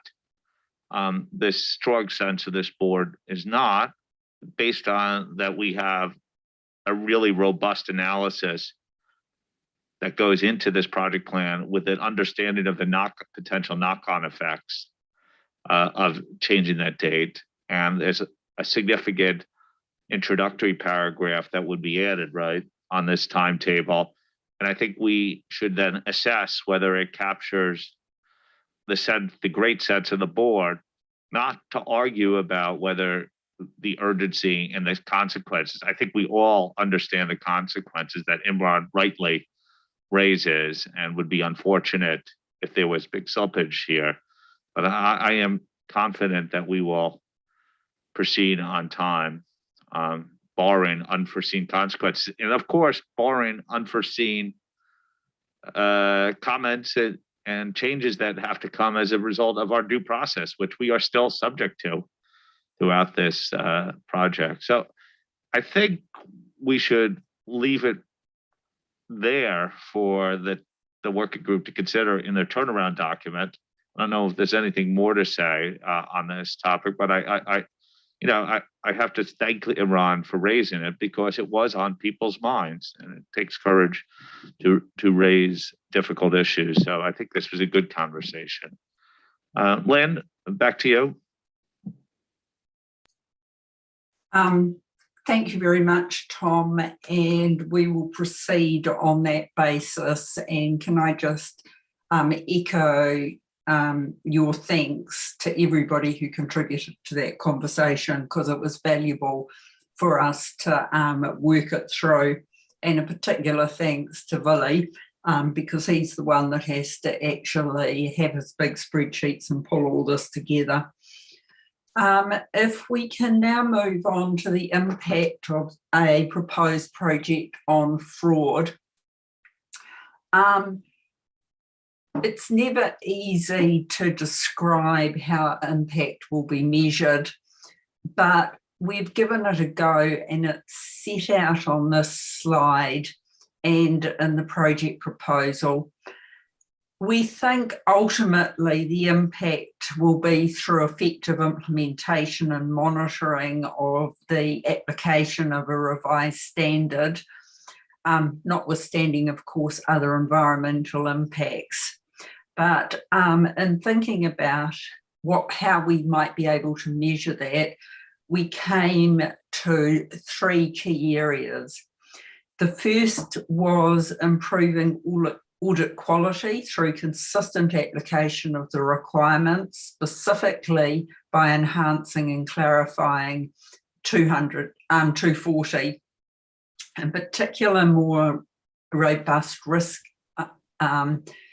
assessment and responses to those risks, the appropriate exercise of professional skepticism and fraud-related audit procedures, and enhanced transparency with those charged with governance and reporting on fraud-related procedures. The second area we thought would be useful if we could talk about the impact was better meeting stakeholder expectations regarding the auditor's responsibilities relating to fraud, thereby enhancing confidence in the audit engagement. And finally, by ultimately having a reduction in the inspection findings related to audit procedures on fraud in an audit of financial statements. So that's what we have come up with in terms of the impact of the project. Can we move to the next slide, please? And so we have question 4, which is asking you for your views on that description of the impact, and if you don't like what we have, what we could do differently. Tom, I suggest we take question 4 first and concentrate on the impact, and then we'll come back to the other matters once we've completed the impact section. Over to you. Thank you. Thank you. So we're going to do question 4 right now. Any comments?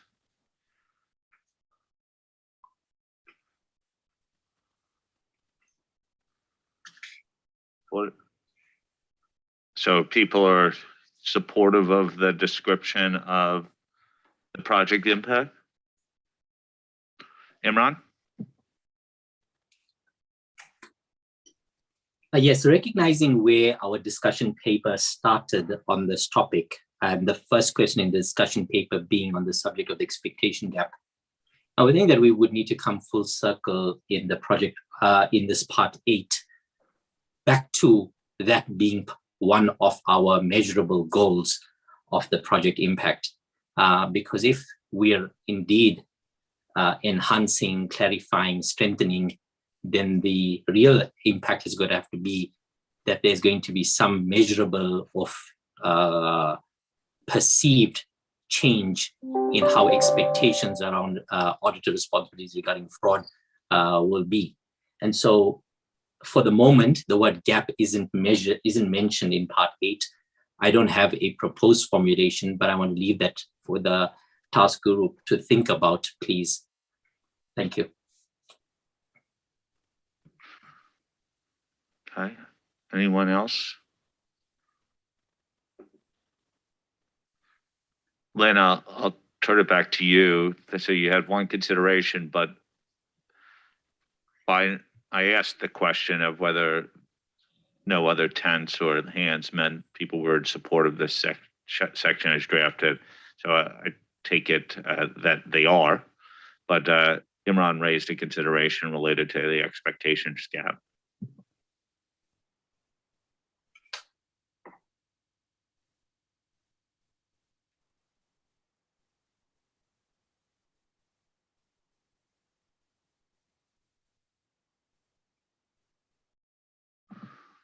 Lena, you're on mute. Sorry. Yes, I'm now can talk again. Imran, the measuring the expectation gap, as we know, is extraordinarily difficult. And so that's why we have those three measures, because we think that we can actually measure those and incorporate them in a post-implementation review. Saying at this stage that we can measure how far we reduce the expectation gap as a result of this project, I think would be extraordinarily difficult to measure. So we decided not to go there for those reasons, and we have kept it confined to the three areas where we think we can have, we can measure and have an impact. So that's where we're at. We will, of course, think about what you've said again, but staff and team, is there anything that I've missed in our discussions around that? I'm just reading this section over right now, and doesn't the second bullet, better meeting stakeholder expectations on the auditor's responsibility, go to the expectations gap? What you're doing though is pinpointing, in my mind, what we as a standard setter could directly address through standard setting activities. So I don't know, that's how I just wanted to point out that there is, while we don't say the term expectations gap, my hope was, at least the way I interpreted this section, was better meeting their stakeholders on the auditor's responsibility, which should include clarifying and enhancing or strengthening. I forget what word we landed on yesterday, but we'll go precisely to Imran's point. Bev, I see your hands up. Thanks. We just need to be very careful. There's no common definition for expectation gap, and everybody has a different understanding of what that could be. We've described it in one way in the discussion paper, and we used it to facilitate the conversation, not to try and define it and not to try and measure it. And so we would have to be very careful in this document to commit to measuring something that is not even defined. Thank you. I don't know, Imran, you'd like to come back? Yes, of course. So I'm just reflect on Lynn's response to my proposal. And my proposal was that there needs to be a mention of the word gap here. Lynn said we're not able to do this because we're not able to measure it. I put it to you, how then are we going to measure improved audit quality, because we don't have a definition of that? How are we going to measure better meeting stakeholder expectations? We don't have a measure of that. The only one that we could potentially measure is reduced inspection findings. And that too is a very contentious method to be able to measure if ER doesn't have a global measurement of it. So then to pick up on Bev's comment, Bev, actually there's no common understanding on any one of these three goals. How then are we going to measure it? I think we're just avoiding using what is a very realistic expectation, that all that we're doing together must result in some perceived change in the gap. And actually half the words already being used, as Tom correctly points out. Expectations already being used in the second bullet. It's just the gap that's missing. Thank you.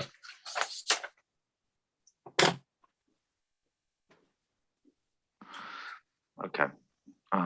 Anyone want to come in on this topic?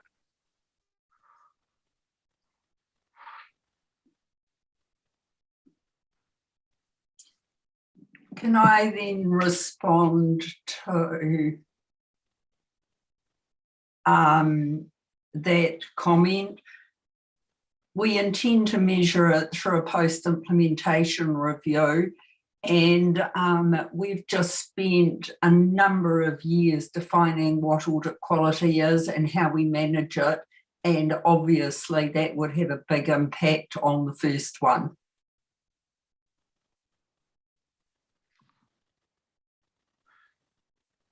Any other strong views on this topic? Diane? I am a member of the working group, but I would just add that I do think you can look to inspection findings. IFER has 4 focus areas, And every year, they go through and they want to understand what are the level of inspection results that we have and their areas of focus, revenues and estimates and controls and group audits. I don't know why fraud couldn't be an element of that and that you could track to see if you're seeing positive trends. Now, it's not a silver bullet because you can't assess whether or not the improvement is directly a result from improved standards, but it is an indication. So I just think we have to be a little bit cautious about, to Bev's point, measuring something that expectation gap is an interpretation. So I think just those are my thoughts on the subject.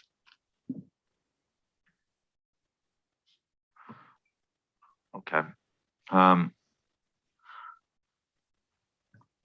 Again, as I read the document, I was comfortable with the way expectations were implicit in the second bullet, but that the working group has heard the conversation. I think they have to now consider if there's any other changes. By silence in the room, are people, just again, what I said earlier would seem to be is the case that they were comfortable with the articulation. Anyone have a changed viewpoint based upon this discussion? Tom, while you're waiting, the written comments that we received back showed a lot of support. There wasn't a lot of comment on this particular section. We've heard a discussion today, so I'll go back. You'll have the benefit of today's discussion, but just note in the room that no one raised their hands for further change as a result of hearing the back and forth. Lynn, back to you. Okay, that brings us to the final question. Question 5. Is there anything else that people feel that they should say in the plenary session that we, in regard to the project proposal? I have no slide on this because, of course, it's what we haven't considered or haven't got. So it's an open question for any other comments anyone would like to make. Thanks, Tom. Back to you. Thanks, Lynn. Anyone want to come in on question 5, which is any other matters for consideration?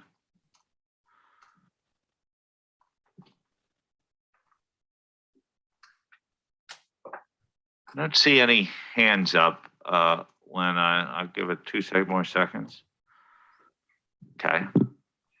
Tom, can I make a comment in the meantime, and it's to address the issue that Imran raised about non-authoritative guidance.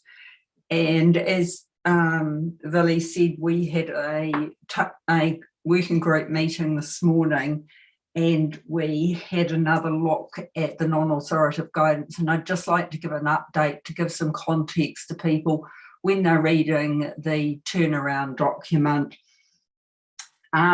We had gone through all of the non-authoritative guidance again, and we have made a couple of changes. I think there's 1 or 2 deletions as we've been through it in terms of the non-authoritative guidance. In terms of the timeline, we are suggesting one piece of non-authoritative guidance up front, and that is the linkage between 240 and the other ISAs. That doesn't, and we think that would be useful not only for users out in the ecosystem, but also for ourselves and getting our head around how all this fits together. So the rest of the non-authoritative guidance we would intend to do either as it arose during the project, like was done on 600 in terms of letterbox audits, or at the end where it would help implementation. So I'd just like to reiterate, we still think though that some non-authoritative guidance is important as a part of this proposal. It is significantly less than we started on, but that's the sense of when we would do things. So I just thought that explanation might help people in terms of reading the turnaround document. Thanks, Tom. Okay, any reactions? Thanks for the clarification, Lynn. I see no hands on question 5. So we've had pretty robust conversation over the last 2 days on this. In fact, spent over an hour plus more than originally scheduled, which is good. Lynn, back to you. Okay, thanks, Tom. We are working through we have worked through all of the comments, and the staff are now updating the project proposal.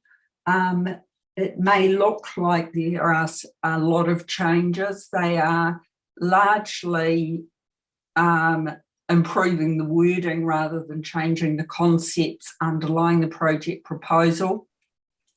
We have rewritten paragraph 18 of the issues to make them consistent, so I draw your attention to that particular paragraph.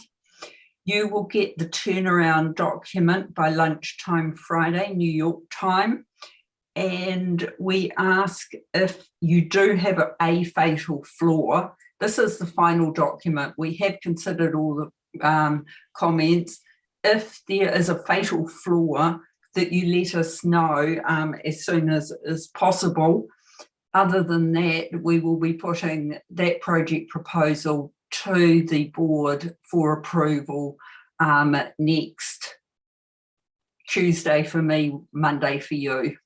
So that's where we're at, Tom, and those are the next steps.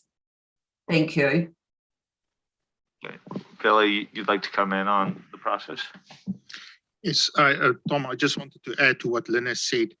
I think when you get a turnaround document, you know, I've been part of this process and also the working group discussion this morning.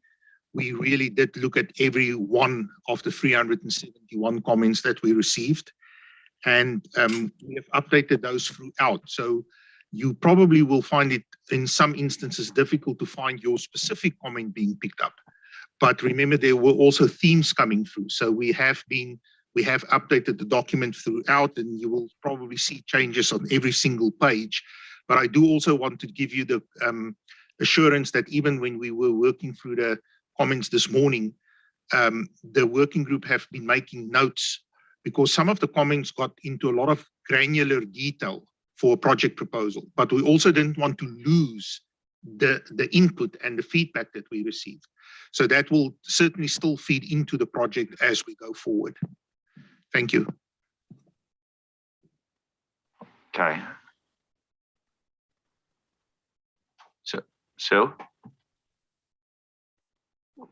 I don't know if we're going to come back to it, but there was a question in the issues paper just around prioritisation, which is not tied into the project proposal, but it's about the next steps, just whether there was anything in terms of priorities. And I just wanted to say, you know, I agree with the 3 areas that are there for the next few meetings. But as I was going through things like the root cause and thinking about the sort of stuff that comes out of regulatory findings and so on, I wonder whether journal entries was one of the areas that maybe could be looked at an earlier stage. It's a fairly discrete area. So good catch. Can I pick that up? Yeah, I was going to say it was on the radar screen for next week, but Lynn, you certainly can say that too. And that's exactly what I was going to say. So we thought it was presumptuous to talk about how we were going to do the project before we'd approved the project. So after the approval process next week, we actually thought we should have a discussion. That we've got a slide and a discussion about the priorities going forward. So we haven't lost it. It's just sequencing it into next week for those reasons. I'll try not to forget it, Lynn. Excellent. You'll be our disciplinarian on that topic. So Okay, any other comments that later, are we ready to wrap today's session on fraud up? We're ready to wrap. Okay, Janine, I see that you'd like to come in. Yes, thanks, Tom.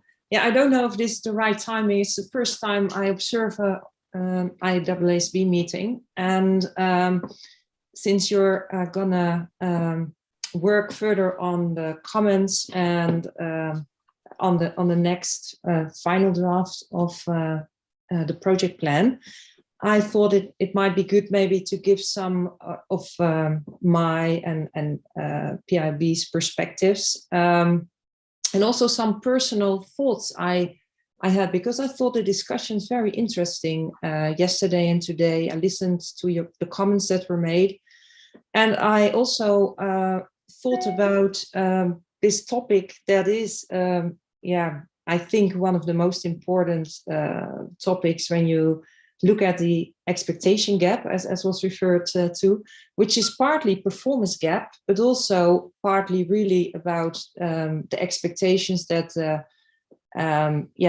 stakeholders expect more than they than actually is currently included in the standards as the responsibility of the auditor.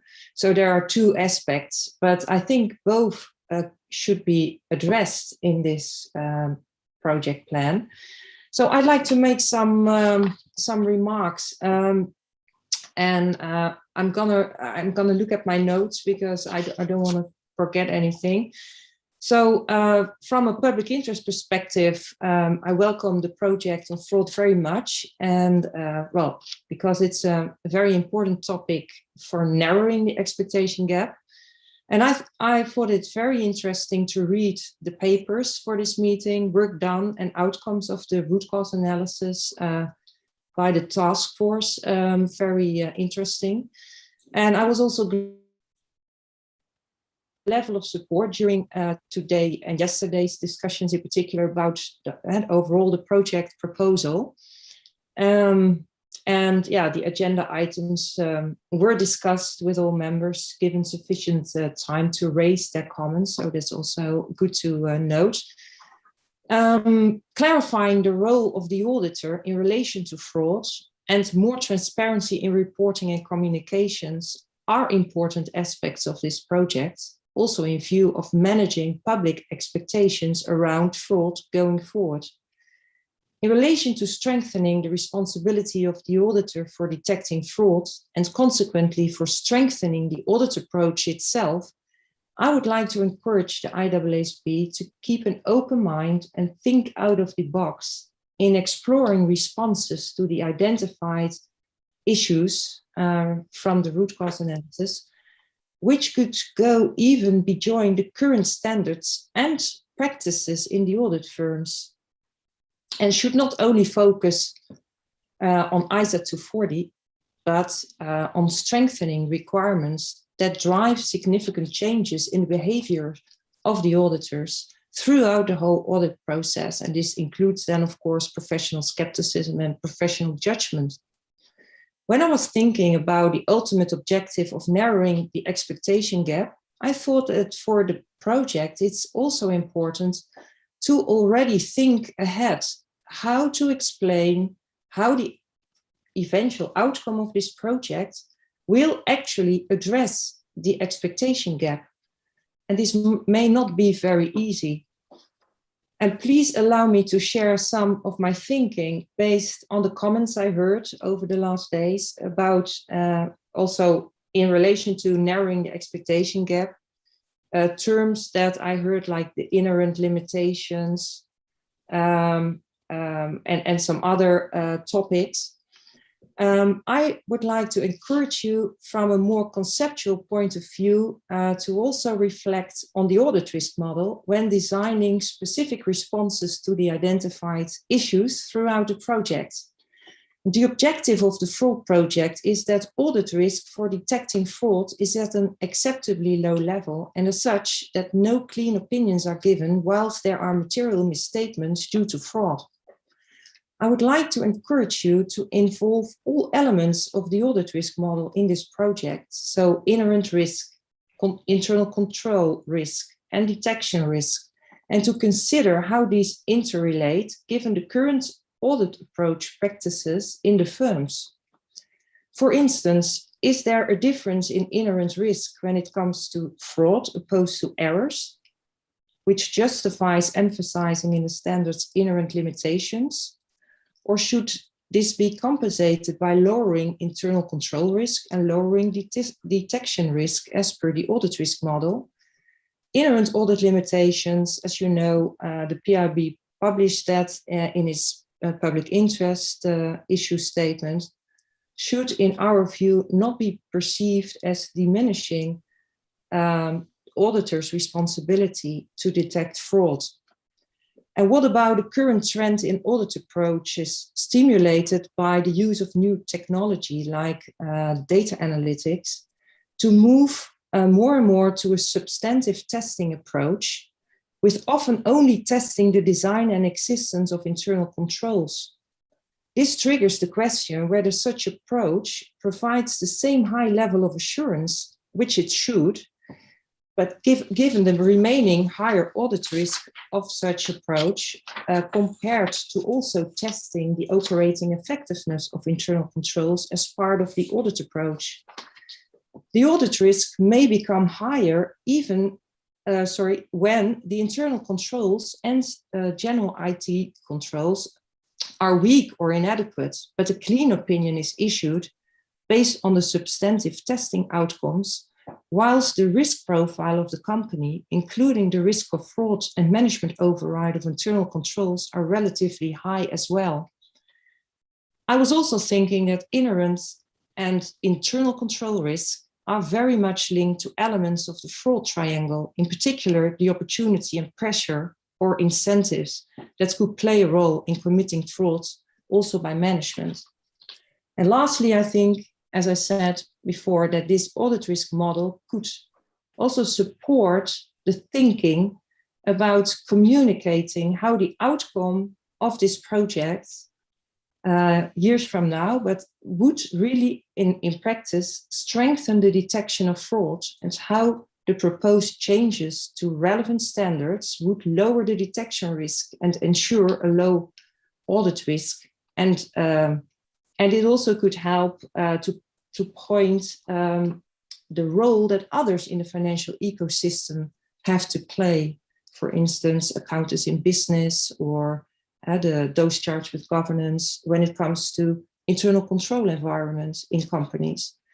So I just wanted to share these thoughts with you, triggered by the comments I heard over the last couple of days and my thinking about this project.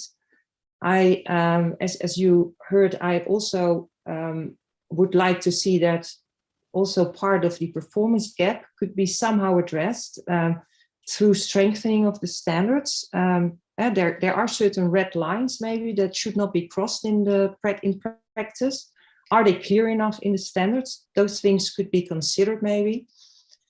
So I just wanted to share this with you, triggered by your comments that you made, as an encouragement to not only design responses to identified issues in sort of, well, isolation, that's maybe too strong word, but also to look at the audit approach more holistically in relation to current practices to actually address and be able to address the expectation gap.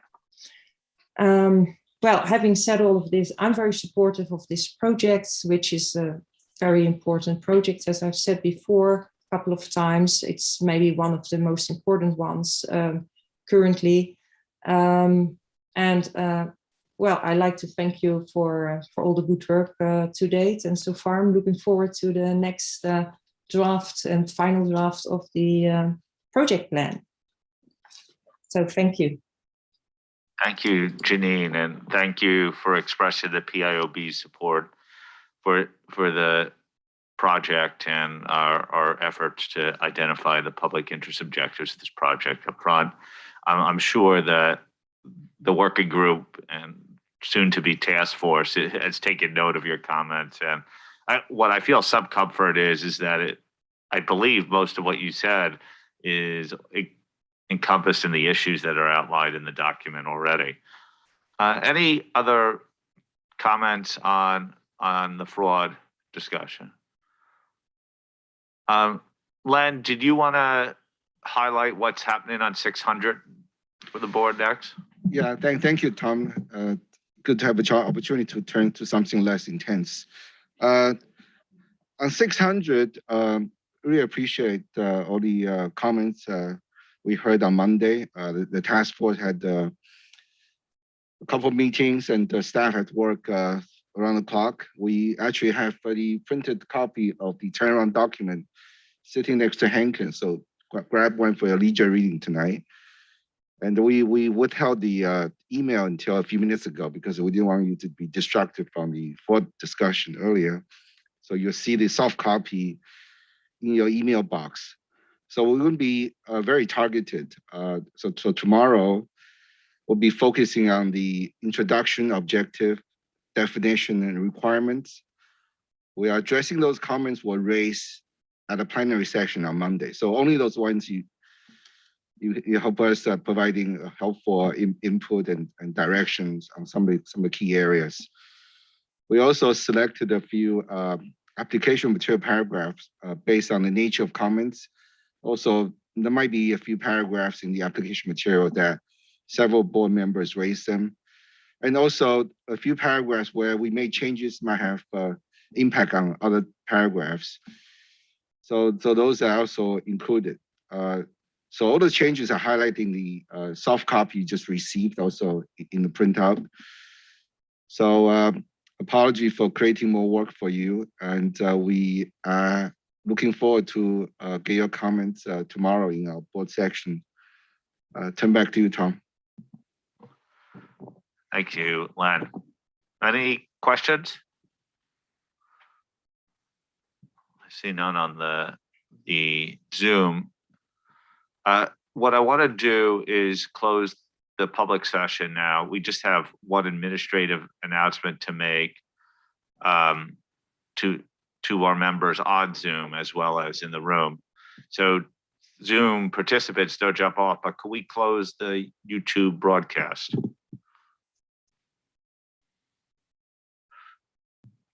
Michelle or has